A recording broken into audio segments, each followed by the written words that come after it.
Hey, this is Stacia, and we are going to start a flashcard session. Okay, make it sound so exciting. Okay, so this is actually set 6 this time, and this is flashcard number 1. Now, I don't have a lot of these, but this is an opening flashcard. Okay, it's entitled Perk Opening Variations. Some people say parrots. I like perk. Okay, and the question is simple. What opening is this? What are the 3 top moves that white plays here? And what are they called? This is often how I begin studying an opening, is just knowing what moves I could potentially play. All right, so this is an Austrian attack. So it has the move F4 has been included against the perk defense, and then only then was the knight stationed on the F3 square. So this is the Austrian attack. Now, I reviewed this recently, and if I recall, the moves are bishop e3, so safeguarding this pawn, maybe because this bishop will be attacking the knight soon, and it develops.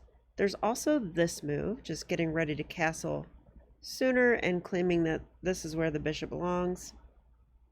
And there's the move e5, so it's a bit of an early e5, but it does look playable. We certainly can play this move. So now, what are they called? I would say, I think this is the unzicker attack, and this is what I have chosen to play so far, and I do kind of like it. This one is called the Weiss variation, I believe. I don't like this one so much because often I station my bishop on e2 in these structures, but some would say that the bishop does belong here so that if and when you go e5, you can stop bishop f5. Okay, and then there's this move, which I also kind of like this one because it does guard this pawn, and it does potentially set up for queen d2 later, and maybe we'll try to trade off the dark square bishop. So, okay, let's check the answers. Okay, I'm just looking at the opening book. It says bishop d3 is the main move by far. Wow. Like, by far. 2,800. Okay, and yes, this is called the Weiss variation. And black plays knight to a6 against this. That's the main line. Wow, that already looks weird. And then we just castle, and then they play c5. Ah, so the knight's doing a job. Okay, the second in line is bishop e3, which is called the Kurajika variation. Not sure not sure I said that one when I was analyzing. Okay, and against this one, white plays b6 usually. That's the main line. And then queen d2 is played. And it looks like we're going to castle queenside very quickly in this variation, so I do kind of like that one. And the final one is e5. So the unzicker attack. Black takes. Now I would take with an f pawn. I'm happy to see that is the main line. And we're kind of disturbing black right away. Black puts the knight on d5, and here we can play bishop to c4. I guess we're totally fine if black wants to do that, and they usually do not. They play bishop to e6. Wow. I'm not used to seeing moves like this, but I do know that at times it is okay to block the pawn like this. This must be one of those times. So, yeah, that's the main line of the unzicker attack. Okay, I don't want to bore you guys with openings that you may or may not play, so let's go to the next one. Okay, next flashcard is called Attacking Idea. What is the best move for white and why? And if you want to pause your video, go ahead and do so now.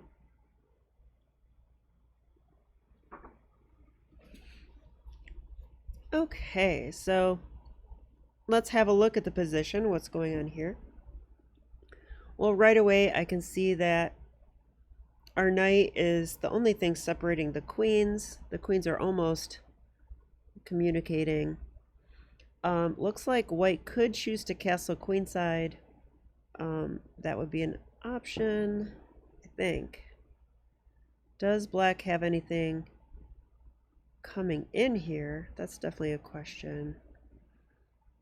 I see the knight could attack the queen, but we can take if we need to. And I almost would invite something like this because it would open up another file towards the king. But not necessarily, you know, it's just instinct. Okay, but forcing moves we should definitely look at. And that would be checks and captures. So I see this as a check, but it's very silly. The king would just take. But we also have h6 check, which would create a bit of a thorn in the black position. So that's an option. And then there's also h takes g6 is a capture. Okay, any other captures in the position? There's this one too.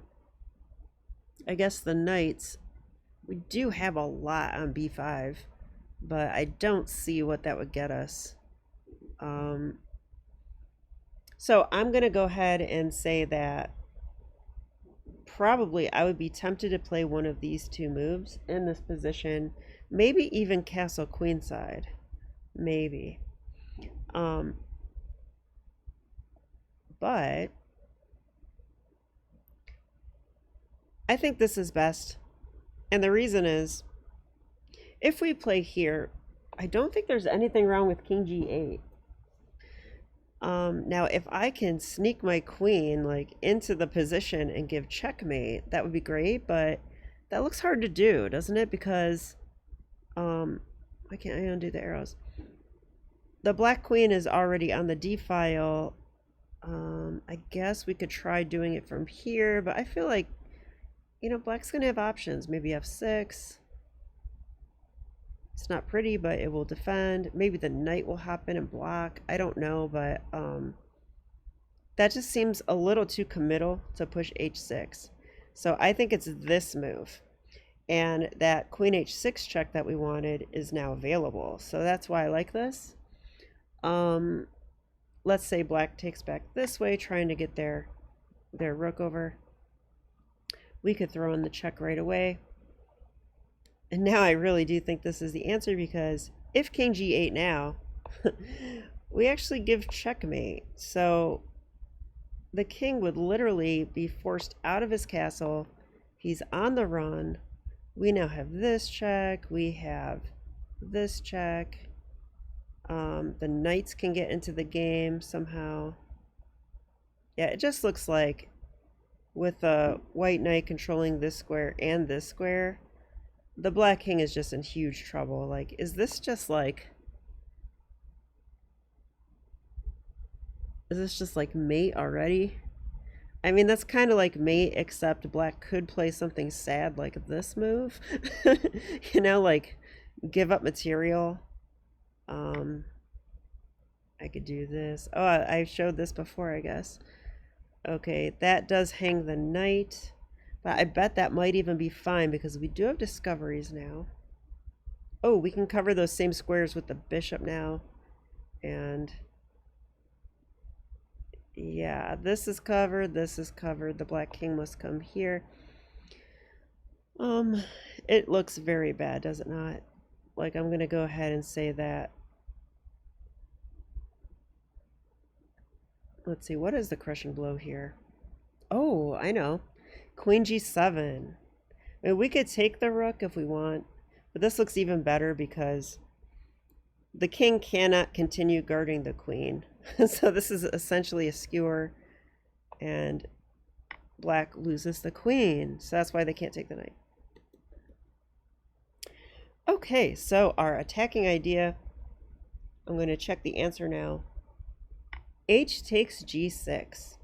We open up the rook, and we allow for the queen h6 check resource to enter into the game, and the king will not be able to hide from this. Like, even if they take this way, I think this is similar. Queen h6 check. You know, again, these moves are off limits because queen takes h7 checkmate. So the king has to run. This time we can go to f7 at least, but then we can go rook f1 check. And I suppose, suppose he could go this way. Oh, he cannot. Look, we take the rook. So if he cannot do that, this is just very bad, isn't it? Computer is giving bishop to f3, which doesn't make any sense. So once again, the computer's just trying to block and give away material. But yeah, this idea of opening the H file, it is a common idea. It feels more familiar to me now than when I made the flashcard. Not just because of the flashcard, but because I've seen a lot of videos where this type of thing happens. Like you open up the file, making your rook good. So I love that move. Let's just ask the computer about this one. Yeah, it says king g8. Black is actually slightly better here. And what about castle and queen side? I just want to look at that. This is still a good move. This is a good move. So white is winning here, but it's going to be because of this move later. We're still going to have that option. And if black were to try to close it with g4, they're just not able to yet. So I don't know what they should do. I think black's in huge trouble, and the computer agrees. Okay, let's do another flashcard. Let's do flashcard 3. Gotta turn off the engine. Okay. Okay, so hopefully this looks familiar to you, because this is a famous puzzle created by Paul Morphy, and I present this in my classes when I teach a lot of times. Oh my god, I messed it up, you guys. I messed it up because the answer was already on the board, so I am sorry for that, but it is white to move and mate in 2. And the answer is this crazy looking move, rook to h6. But I mean, if you want to look at the other alternatives, there's really nothing else that could possibly work. We're going to use the idea of zugzwang. And well, if this pawn wasn't here, we could maybe play g7 checkmate. That looks pretty good. If we try to do this right away, I mean, that's just going to lose on the spot, right? They could take the rook, we take here, they take here. I guess black's winning now. So if you can't take on h7, and you can't take this way, because I think this also would be silly, just take with the bishop, right? Then we need to find something creative, and the idea is to put black in zugzwang. So we can go rook h6, because if we do manage to displace this pawn, we have g7 checkmate, like this. So black has to make a different move. But that's the problem. Black doesn't have any moves. This pawn is pinned. The king is smothered in the corner. This pawn cannot take the rook because black gets checkmated. And it cannot move this way because it's blockaded. So the only thing that can move is the bishop, and no matter where it goes, the bishop will no longer be protecting h7. So even if they go here, this would be a blunder because rook h7 is checkmate. Okay, so those are pretty fast. So we're going to do one last flashcard in this set. And I know it's a complicated one, so let's really try to understand it. Try to learn.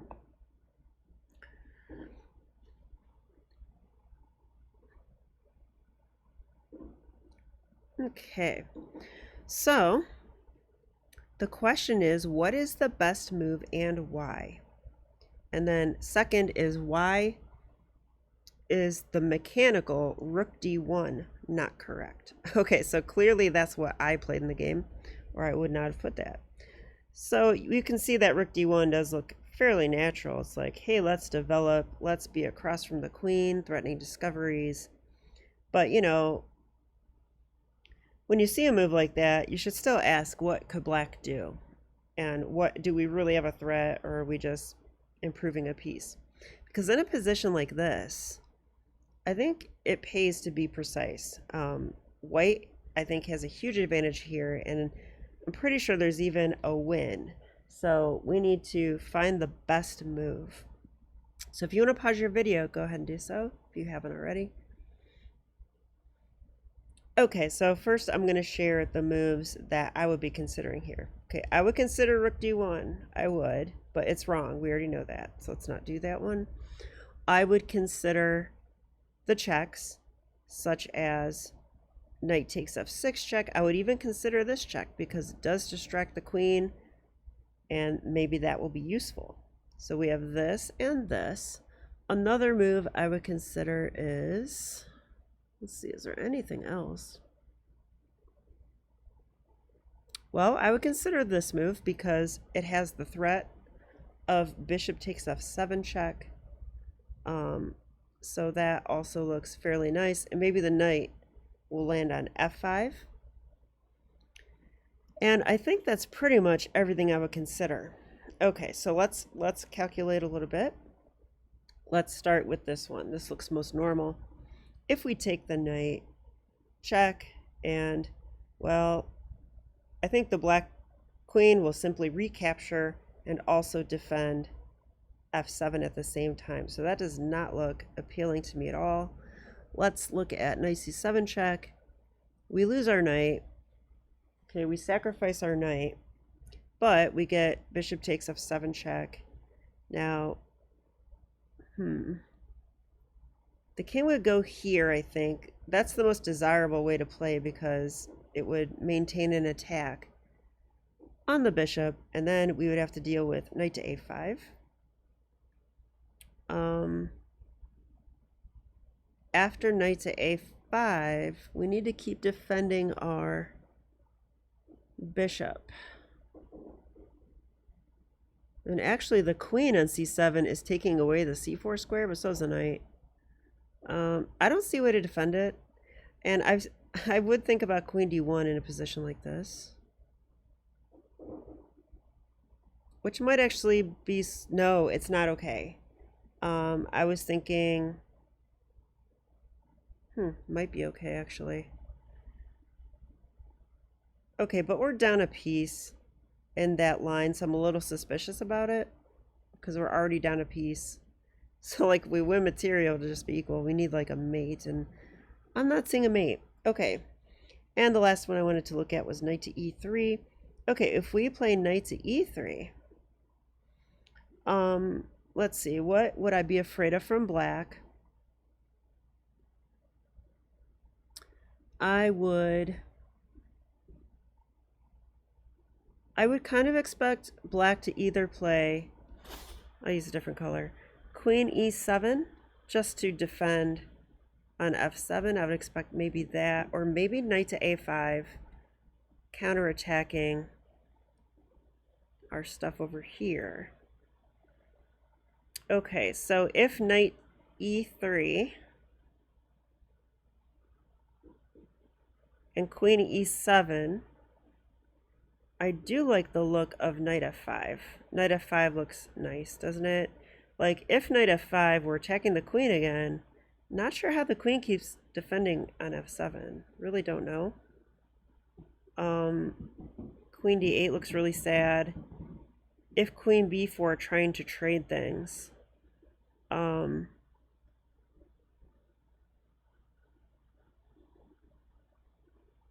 Could we take?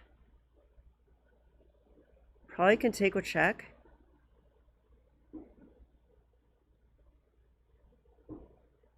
And the king has to go to d8 there, so the bishop's not attacked. Probably could even trade queens then if we want to. But it would be better not to, if we can avoid it. So I might even go like queen c2 or something. Okay, so that's looking fairly promising to me.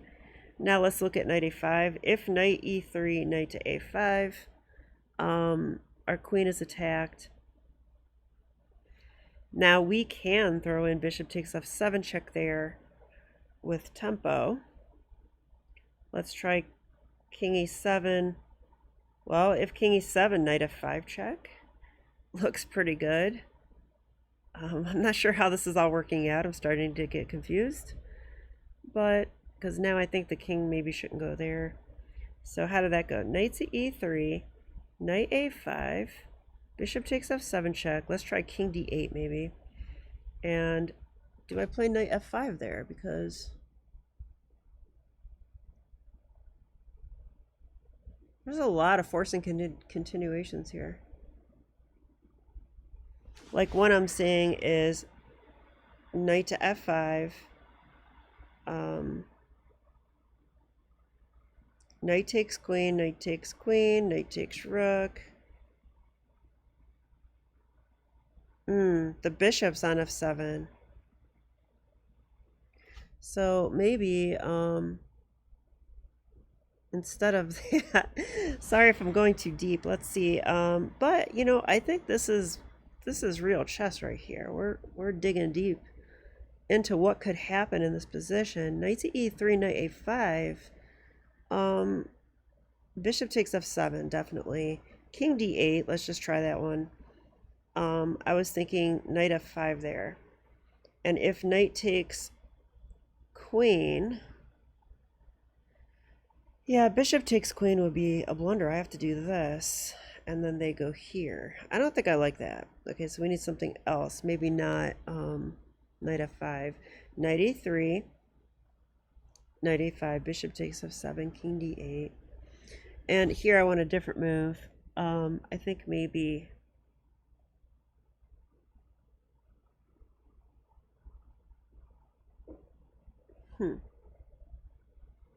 queen d1 comes to mind. Also queen c2 I think is an option.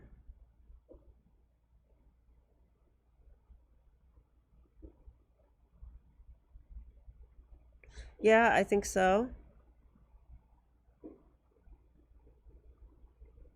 Queen d1, they could play queen takes queen, so I shouldn't do that. So queen c2 I think. And then what would black do? Well, the knight kind of misfired at this point. And we got to take, and the king's in the center. I'd have to say this is an advantage for white. Okay, so let's see if we're right now. I'm going to say knight e3. I liked knight e3 by far. This one looked interesting, but not like good. And this one just looked plain bad. Now, oh, we also have to say, like, why is rook d1 not correct? So we know it's not correct, but why? Well, I would think black would play either knight a5. This is like a very common and very strong, usually, defensive resource. This knight a5 thing. That's why I always look at it first. But black could also take here, I think. Like, why not take the knight?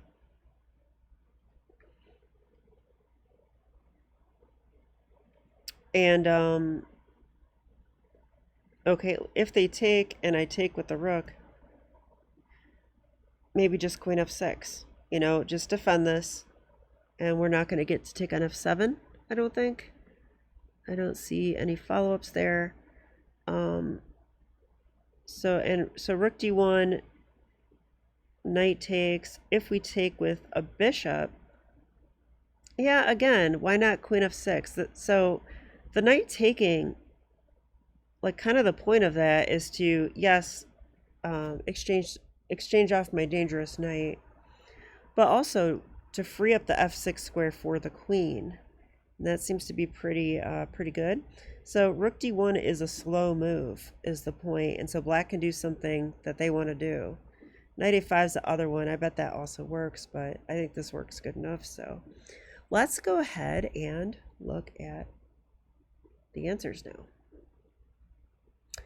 Okay, knight to e3 is best. Wow. Followed by knight c3, which I did not even consider. Wow, knight to c3. I guess it's sort of the same as knight e3 because we're unleashing a discovery on f7. But wow, knight c3. Okay, let's look at the ones that didn't work. Like I said, this move. Yeah, computer says black is equal after queen takes f6. That's kind of what we thought. This one, computer says black's better after queen takes c7. Because even though we do take king d8, and now Yeah, we don't have anything great here, right? Like, yeah, I don't see anything good. I don't like this, so go back. Now, knight to e3, I was looking at what happens on queen e7. It's the first move I would look at. It's not a pretty move, but it does defend. And yes, knight to f5 is winning. It's giving queen b4 or knight a5. Wow, knight a5. But white's winning there. So like if knight a5, oh, maybe we looked at this. If knight a5, I can just sidestep. Wow, really? I can just sidestep. So queen c3 attacking the knight, I guess. We can also play knight takes e7. Yeah, this works for us because if they take us, we just simply take back now, opening up the rook. And when they take back, now we get the e-pawn. Computer really likes this. We have 2 bishops. We have more active pieces. They have 2 bishops too. And equal pawns.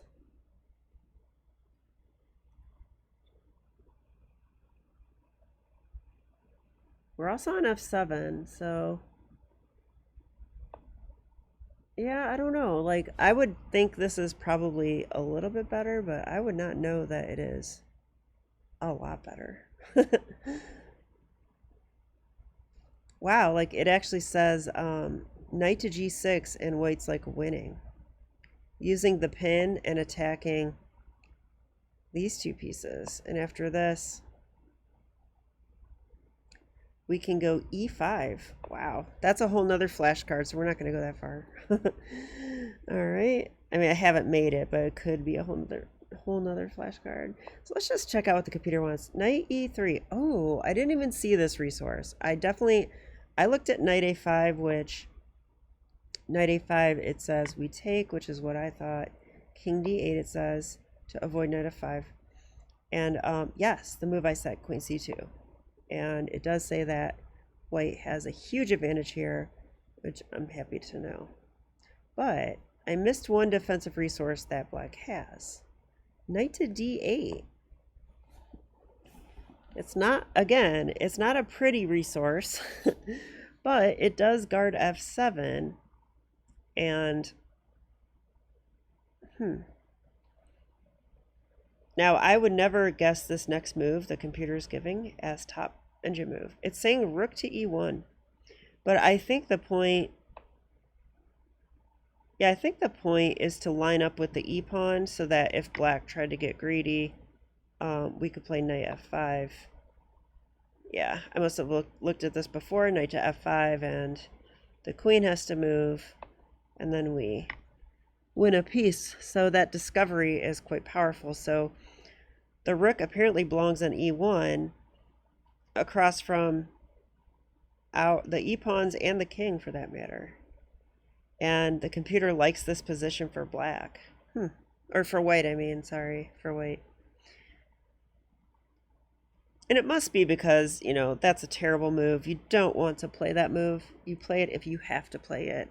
So we just have a better position. Okay, well, I think we went through enough variations. I'm just going to circle back to the questions and answer them simply. It said, what is the best move and why? I would say the best move is knight to e3 because it attacks f7 and threatens knight f5. And queen e7 doesn't work because of knight f5.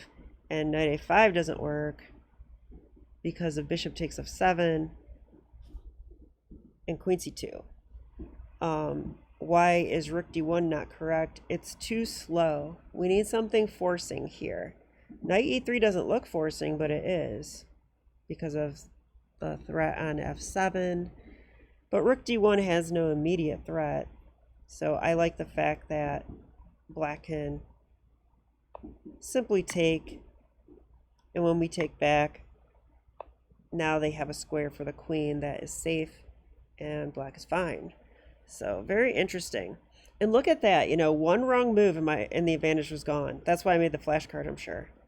That's the point of this. It's like, one slow move, rook d1. It looks so natural. Develop your rook, put it across from the queen. But it turns out that all advantage is gone after that move. So yeah, I've learned some tough lessons in chess. Okay, so I hope you guys enjoyed this flashcard session. I'll be back with part 2 of set 6. Okay, talk to you soon. Bye.